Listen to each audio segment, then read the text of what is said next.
All right, what is up, everyone? Hopefully, you're having a great day today. So, this video is actually going to be going over the pros and cons of renting versus buying. Now, there's a lot of people that really, I don't know, have their own viewpoints about this. And so, I just wanted to give my input about this because, well, I think it's something to be said about for sure. And depending on your goals financially and long term, I think that it could be really good for you to get someone else's input about this that has gone through this stuff of renting and buying and all that stuff. So anyways, sit back, relax, and let this information just explode your brain.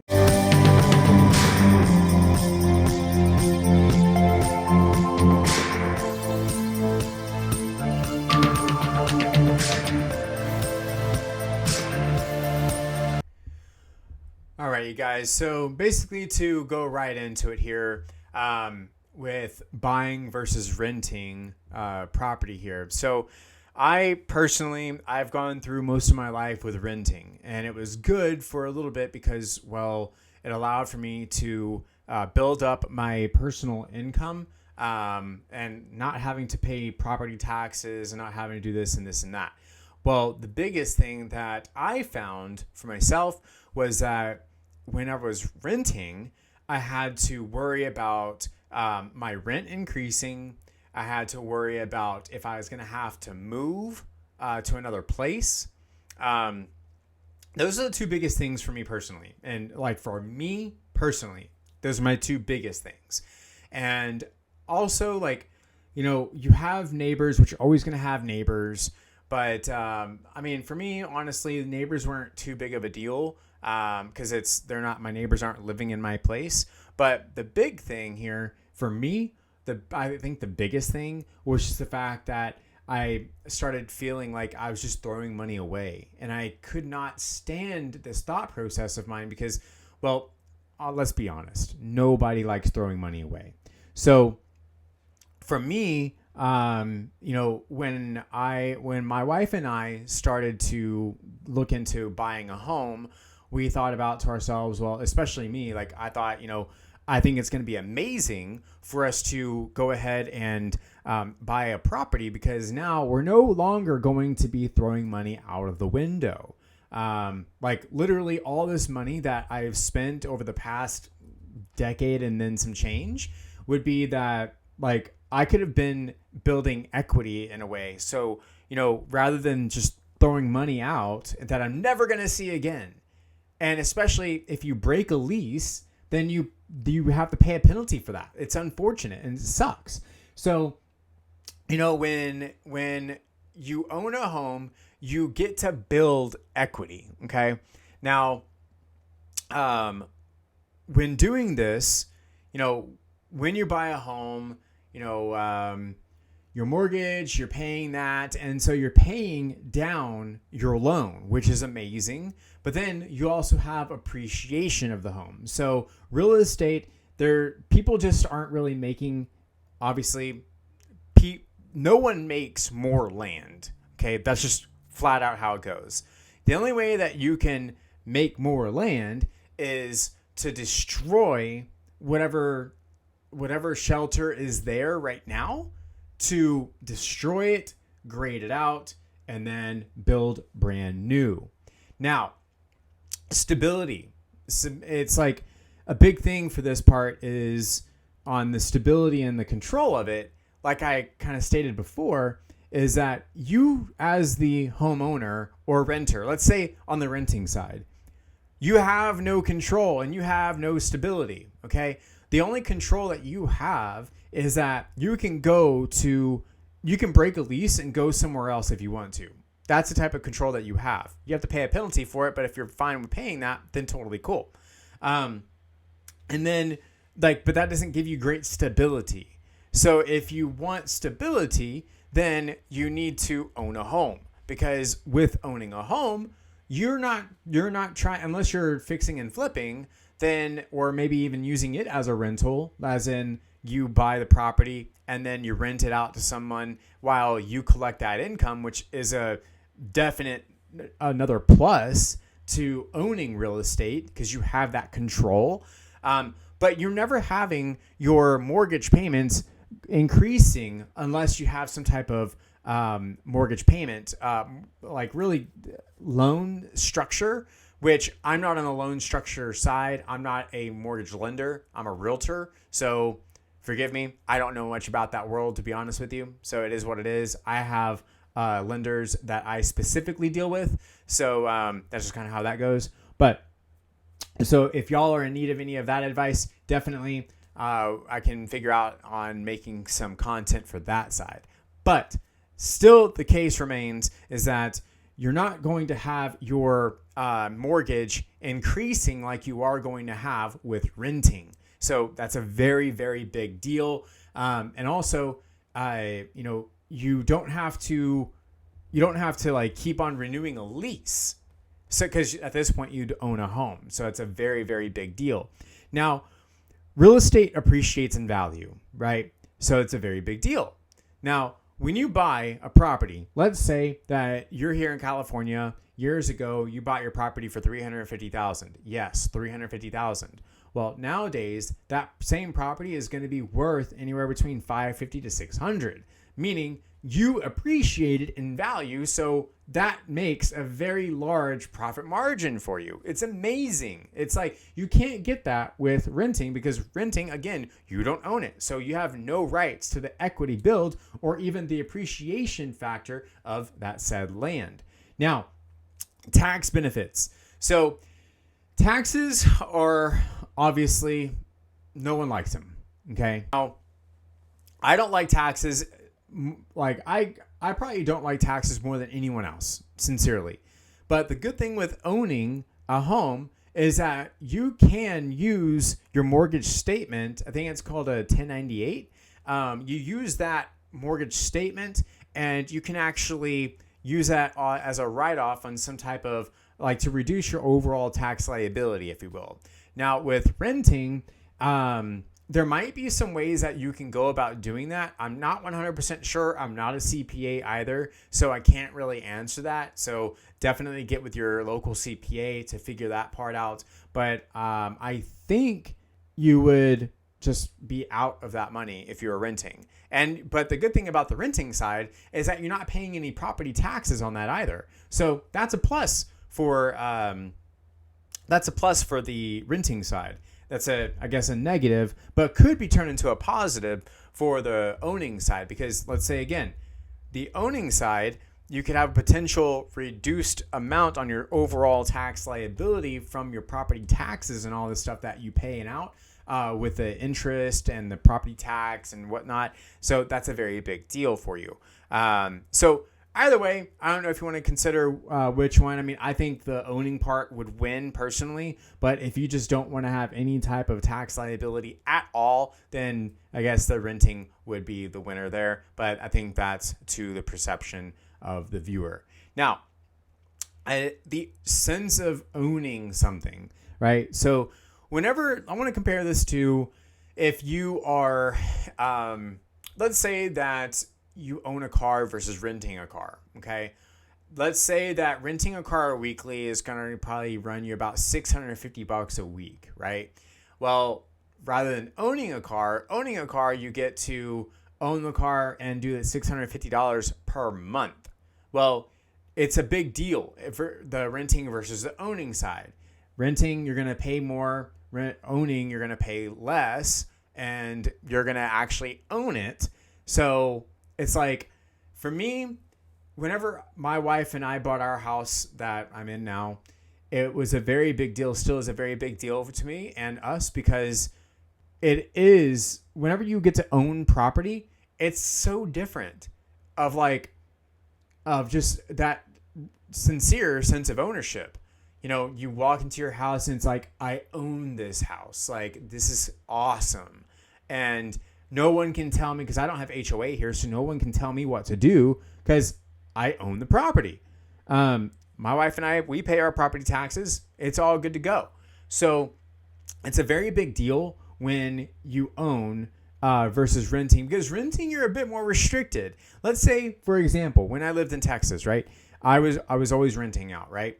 And so that you can get into some mid-rises or some high-rises, and there's a lot of amenities there, bar none, a lot of amenities that you don't have to pay for. Well, I guess in retrospective, you are paying for that, because usually if you're in a really nice area, you're going to pay to be there for sure. So in a way, yes, you are paying for it, and location.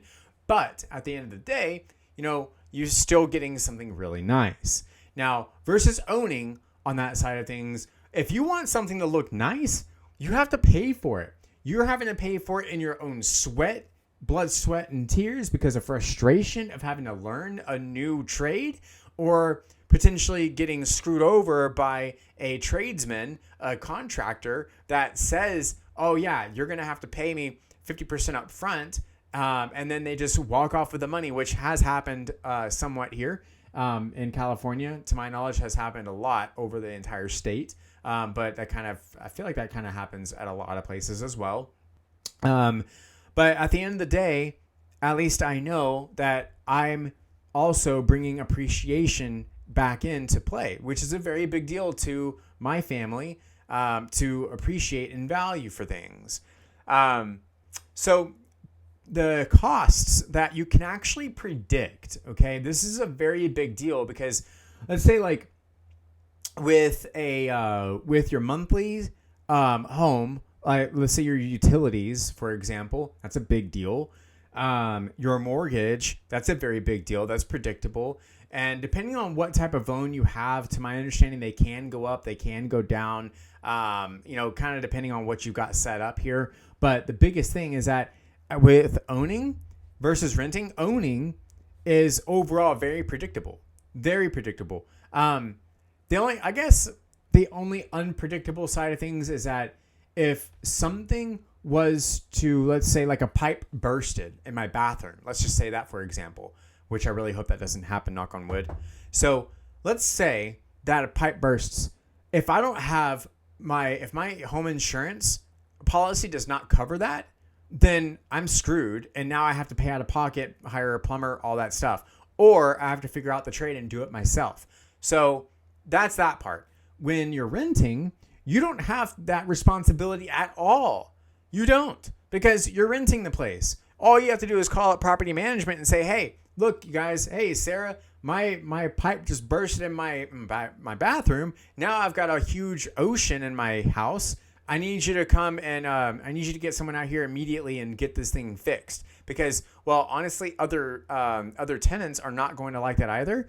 Because more than likely, if that water sets long enough, then what's going to happen is the water is going to seep through the drywall and then get into someone else's place. And then it's just going to spread like wildfire, unfortunately. And that's just one thing. So, yes, with the owning side, overall, in my opinion, I think it's very predictable. Because, overall, like my wife and I, we plan for everything financially. Like we know exactly what's going out on a monthly basis on our utilities overall, our mortgage, definitely. And then, if we want to have money set aside for any type of extracurricular stuff, like let's say we want the courtyard that I built in front of our house, like, that one, it only costed me like $2,500 to make, and these hands did it. I have a full video online on my other YouTube channel that shows that construction. So that's the cool part. So that's kind of how that goes. With renting though, unfortunately, your rent can definitely increase over time.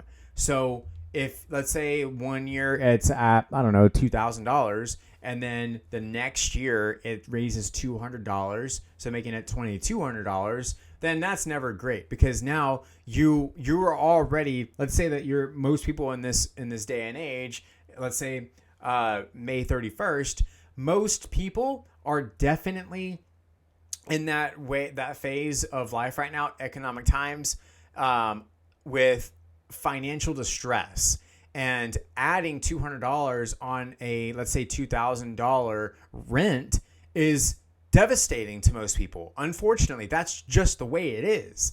So we as individuals and owners, property owners and whatnot, again, we don't have to really go through that because we're the owners. That's the way it is. Now, maintenance responsibility is a big deal for everything, right? So if you, let's say that you're renting, maintenance is really not going to be a big deal because, I mean, unless the only way that I can see that renting would be a big deal for maintenance is that, let's say if you have a house, you're renting a house, that the landlords say that you have to be the one to upkeep your the gardening, the yard, and all that stuff. My wife and I had this happen more than a few years ago. Back in like 2019, we had this happen. Basically, our landlords were like, "Hey, you're gonna have to pay for, like, while you stay in our house, you're gonna have to pay for the yard work." So that's what we did. It was like, I think $100 a month or something for them to come out, do all the yard work weekly, all that stuff. It was really cool. The fact that I didn't have to do anything, but that's part of maintenance. Now, if you're in an apartment or a townhome, you don't have to do that at all. Because they have people there that are already contracted in with the apartment management company. They have already got all that stuff done. So all you do is show up to your home and make sure that your apartment is completely clean. That's for your own living standards. It's not required, obviously, but if you want to get that security deposit back, you're not going to be doing any type of banging holes in the walls and shit like that.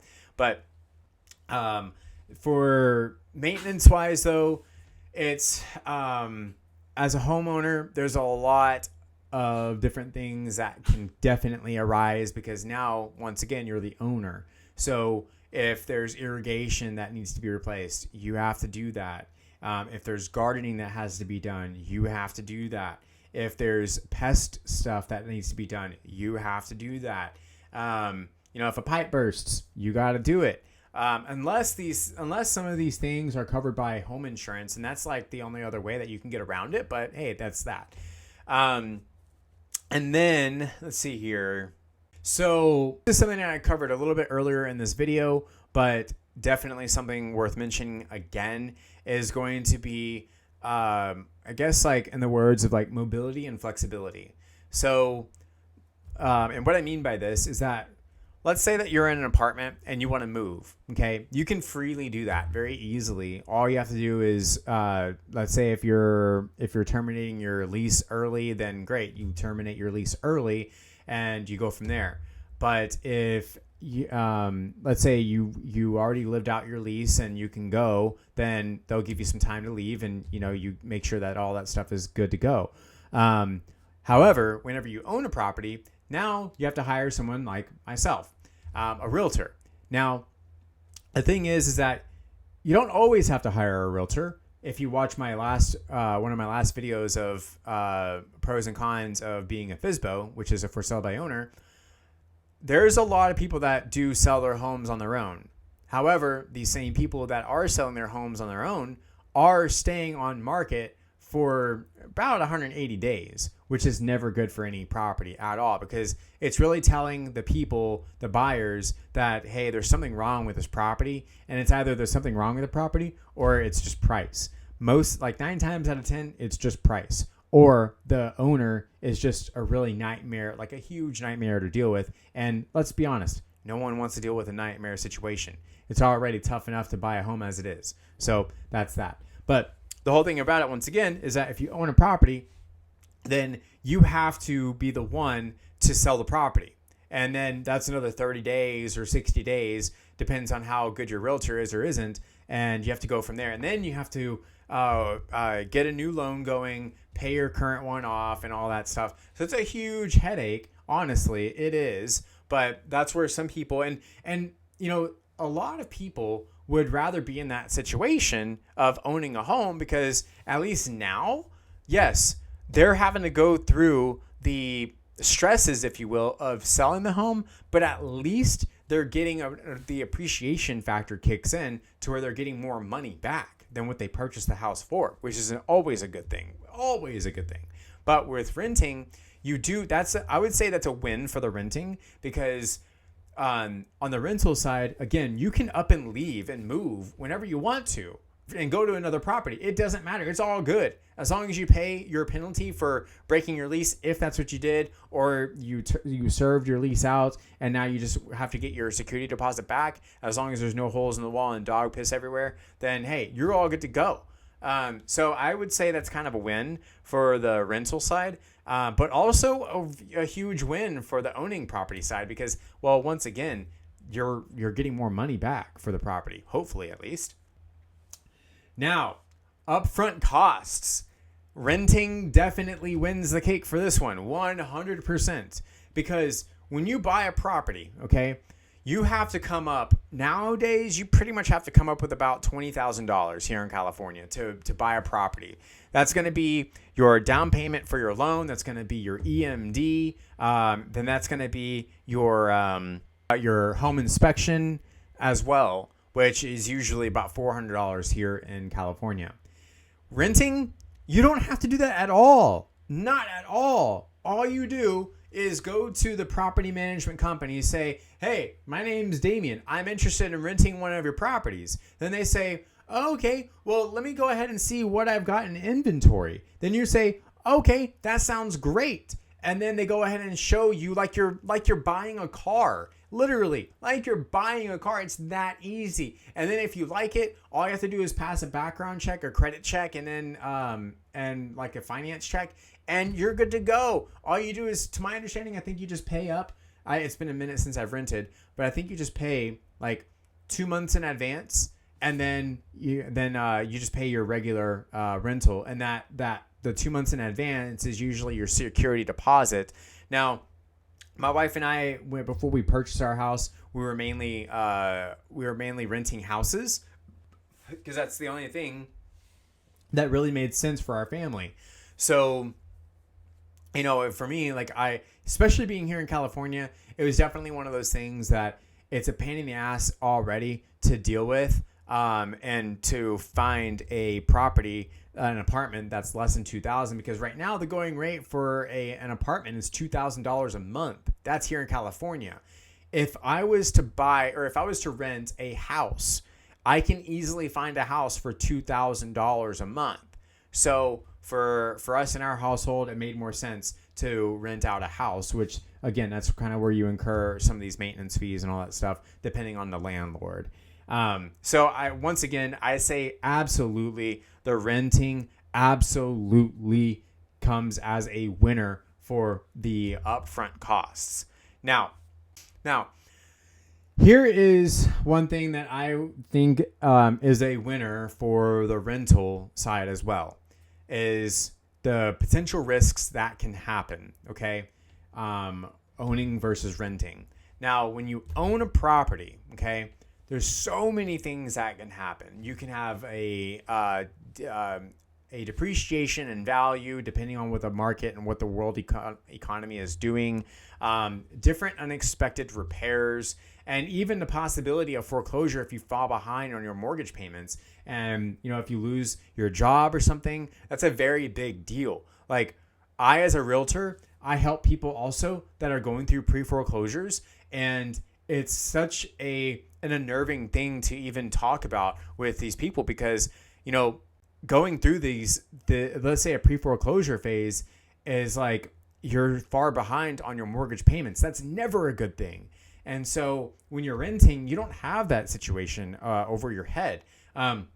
When you're renting, once again, you're not really worried about, you know, is my property going to appreciate in value? Am I going to lose value on it? Am I going to have any repairs that I have to expect? Because you don't have any repairs when you're renting. You know, that's where your landlord or the apartment complex or the townhome management company is going to come in and say, okay, well, let's go ahead and fix it. Like, we got to fix it, not the tenant.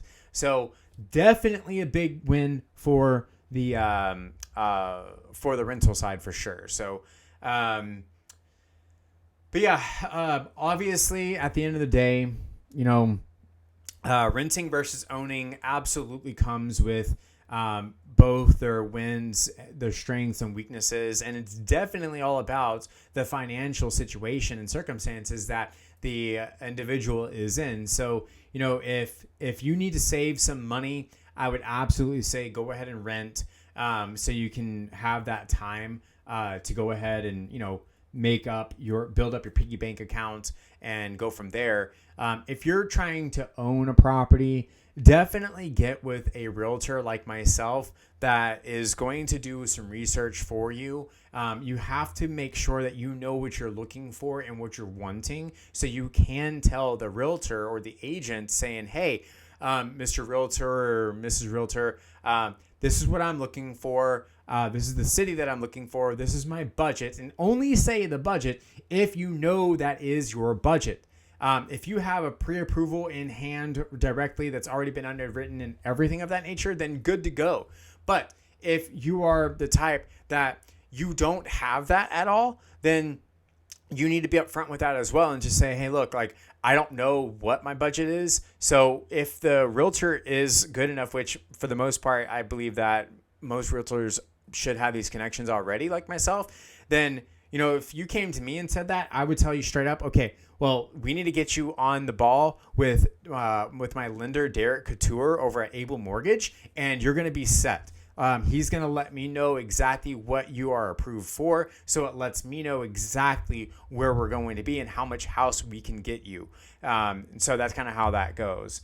So it's really, in my humble opinion, it is extremely crucial to really weigh out the pros and cons whenever you are considering purchasing or renting. Either one, it doesn't matter. You need to make sure that you are weighing everything out, because it doesn't make sense if you make, let's say, $2,500 a month and, you get an apartment for, let's say, $2,200 a month. You only have $300 left for utilities and groceries. So you're going to have to probably get a second job. And that's, especially here in California, that's being ultra realistic, actually.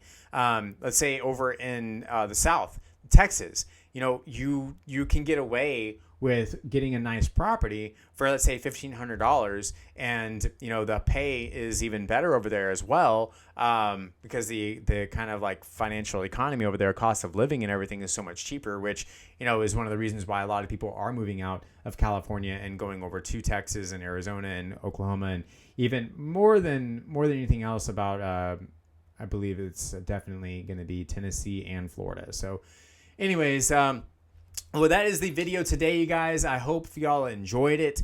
I know it was kind of long-winded, but that's how my usual videos go. I like to be more in depth with my videos, so I can kind of give you my own input of my own experience as well, because there's a lot of people out there that say, no, don't ever buy. There's no reason for you to buy. Just go ahead and rent. And I get that. But if you're like me and you don't like to just throw money out there for no reason, and you can afford to go ahead and buy a home, then buy a home. Go ahead and restart that phase, and then you can maybe even go into another rental and then rent out the home and have that give you money, so you can, pay on your mortgage and give yourself some extra money monthly. That's what a lot of people do as well. I've seen it happen. So anyways, you guys, hopefully you guys enjoyed the video, and till next time, have fun, be safe, do your research, and have a smile on your face. Bye.